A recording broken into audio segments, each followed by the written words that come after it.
इस कायनात में रब्बे करीम ने जो मखलूक़ात बनाए हैं, ये मखलूक़ात क्यों बनाए हैं, इसके दो जवाब हैं। एक जवाब अल्लाह के कुरान में है, एक जवाब रसूलुल्लाह सल्लल्लाहु अलैहि वसल्लम के फरमान में है।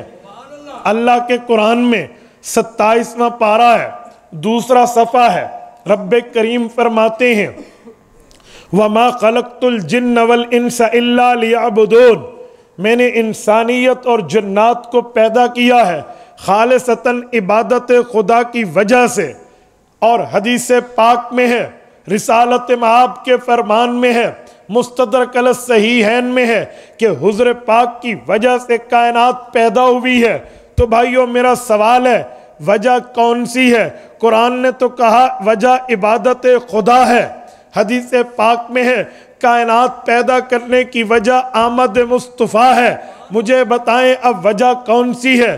क्या कुरान माने इबादत की वजह से मखलूक पैदा हुई, हदीस का इनकार कर दें, या हदीस पाक माने कि आमद मुस्तफ़ा की वजह से मखलूक पैदा हुई और कुरान छोड़ दें? जी नहीं, हम अहले हक हैं, हम कुरान करीम पर भी ईमान रखते हैं, हदीस पाक पर भी ईमान रखते हैं। हम कहते हैं कुरान को भी मानो, हुजूर के फरमान को भी मानो। जो कुरान मानेगा ईमानदार होगा, फरमान मानेगा ईमानदार होगा। अगर कुरान का इनकार करेगा तब भी बेईमान है, हुजूर के फरमान का इनकार करेगा तब भी बेईमान। सवाल ये है, फिर कुरान करीम कहता है इबादत खुदा मुराद है, हदीस पाक बताती है आमद मुस्तफ़ा मुराद है। भाई वजह क्या है? आओ मैं पूरी हदीस आपकी खिदमत में सामने रखने लगा हूँ। इमाम हाकिम रहमतुल्लाह अलैह की मुस्तदरक के हाकिम उठाएं, जिल्द नंबर 3 उठाएं, किताब तवारीख़ अंबिया उठाएं। हज़रत उमर रज़ी अल्लाह अन्हु इरशाद फरमाते हैं, हमें हमारे पाक पैगम्बर ने फरमाया, हज़रत आदम अलैहिस्सलातु वस्सलाम से जब भूल हुई, रब्बे कायनात ने उनको ज़मीन पे भेजा। हज़रत आदम अलैहिस्सलाम ने कई दुआएं मांगी।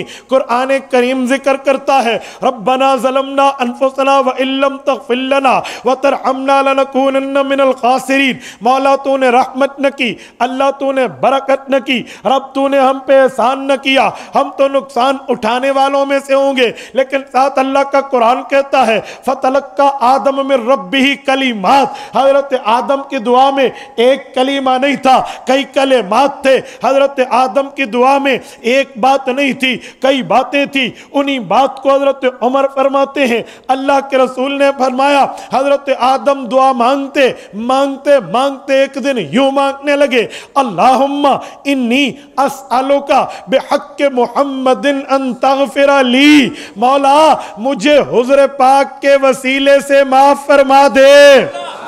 हज़रत आदम अलैहिस्सलाम ने यह लफ्ज़ बोला, रब्बे करीम ने फौरन पूछा, कैफ़ अरफ़्त मुहम्मदुम वलम अख़्लुक़हु, ए आदम मोहम्मद करीम अलैहि तहिय्यत व तस्लीम को कैसे जानते हो? अभी तो मैंने उसे पैदा करके दुनिया में नहीं भेजा। हज़रत आदम ने अर्ज़ किया, लम्मा ख़लक़तनी बियदिक, मौला जब तूने मुझे अपने हाथों से पैदा फरमाया, व नफ़ख़्त फ़िय्य मिन रूही, रूह मेरे अंदर दाखिल फरमाई, फ़रअयतु, मैंने देखा, अला क़वाइमिल अर्श मकतूबा, आपके अर्श पे लिखा हुआ था, ला इलाहा इल्लल्लाह मुहम्मदुर रसूलुल्लाह। फ़ज़नन्तु अन्नहु अहब्बुल ख़ल्क़ि इलैक, मौला मैं समझ गया जिसका नाम तेरे नाम के साथ है ये आम नहीं अहम मखलूक है। ए अल्लाह, जिसके नाम को आपने अपने नाम के साथ मिलाया, इसका मर्तबा, दर्जा, हैसियत, वैल्यू, रुतबा, मकाम बहुत बड़ा होगा, बहुत आला औला अशरफ अकरम होगा। जिसका नाम आपने अपने नाम के साथ मिलाया, तो अल्लाह सालतु का बेहक्की, या मौलाया मैंने इस बंदे का वसीला दिया ताकि तू मुझे माफ फरमा दे।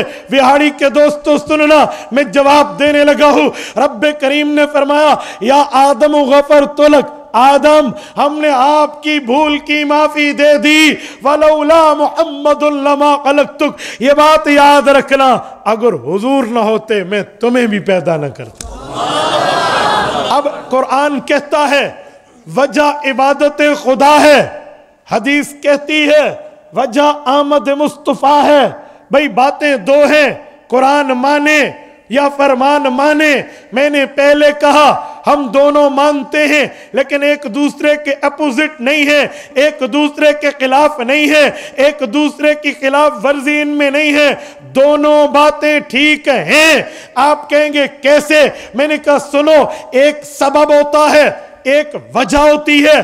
सबब कहते हैं बुनियादी वजह को, वजह कहते हैं आखिरी वजह को। सबब और है, वजह और है। मसलन मैं बताऊं, कोई मुझसे पूछे मौलाना आप इधर क्यों आए हैं, मैं कहूंगा मैं शेख अब्दुल लतीफ की दावत पर आया हूं।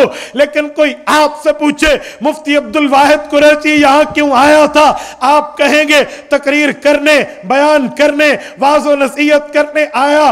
तीसरा बंदा पूछे, अजी बातें दो हो गई। हमने मुफ्ती साहब से पूछा, उन्होंने कहा शेख साहब की दावत पर आया हूं। हमने लोगों से पूछा, उन्होंने कहा बयान करने आया है। अब क्या वजह है? दो बातें अलग अलग हैं। अकलमंद कहेगा ओए पगलो, ओए बेवकूफो, ओए समझ को अकल को हाथ मारो। ये बातें अलग अलग नहीं है। एक यहां आने का सबब है, एक यहां आने की वजह है। सबब शेख साहब का दावत देना है, यहां आने की वजह तकरीर करनी है। सबब और होता है, वजह और होती है। मैंने कहा कुरान करीम, अल्लाह का कुरान कहता है वजह इबादत खुदा है, मखलूक पैदा हुई। हदीस पाक में है वजह आमद मुस्तफा है, मखलूक पैदा हुई। मैंने कहा अल्लाह का कुरान हुज़ूर पाक अलैहिस्सलातु वस्सलाम के ऊपर जो उतरा वो पैदाइश की वजह बताता है। हदीस पाक कायनात के पैदाइश का सबब बताती है। हदीस भी ठीक है, कुरान भी ठीक है। नारे तकबीर, शान मोहम्मद मुस्तफा, मकाम मोहम्मद मुस्तफा, अकाबिरीन उलमा देवबंद। कुरान भी ठीक है, फरमान भी ठीक है, इसीलिए हम दोनों को मानते हैं, दोनों हमारे ईमान का हिस्सा है। लेकिन इस पूरी हदीस से और पूरी आयत से और पूरी बहस से एक खुलासा निकला, हुजूर अभी दुनिया में आए नहीं हैं, आने से पहले चर्चे शुरू हैं। जो मैंने दावा किया कि सीरत खैरुल बशर हुजूर के हालात हैं, और हुजूर के हालात तब से शुरू हैं, अभी आए नहीं थे, आने से पहले। वरना दुनिया में कोई आए तो फिर हालत शुरू होती है।